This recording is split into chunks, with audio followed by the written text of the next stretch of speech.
وعافهم واعف عنهم وأكرم نزلهم ووسع مدخلهم واغسلهم بالماء والثلج والبرد ونقهم من الذنوب والخطايا كما ينقى الثوب الأبيض من الدنس وجازهم بالحسنات إحسانا وبالسيئات عفوا وغفرانا وارحمنا إذا صرنا إلى ما صاروا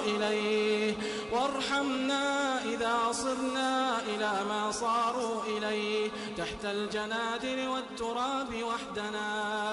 اللهم آنس وحشتنا في القبور وثبتنا فيه عند السؤال يا رب العالمين. اللهم اغفر لنا وارحمنا وتب علينا إنك أنت التواب الرحيم. اللهم إنا نعوذ بك من علم لا ينفع ومن قلب لا يخشع ومن دعوة لا يستجاب لها برحمتك يا أرحم الراحمين. يا كريم يا رحيم يا ودود نسألك بأسمائك الحسنى وصفاتك العلى ونسألك باسمك الأعظم الذي إذا دعيت به أجبت وإذا سئلت به أعطيت يا حي يا قيوم يا حي يا قيوم. نسألك في هذه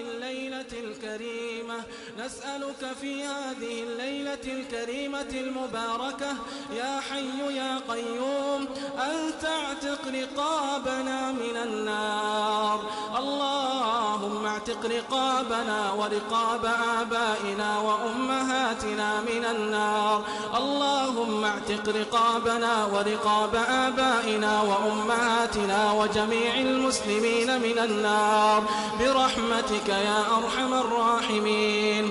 اللهم لا تفرق جمعنا هذا إلا بذنب مغفور وتجارة لن تبور وعمل متقبل مبرور يا عزيز يا غفور.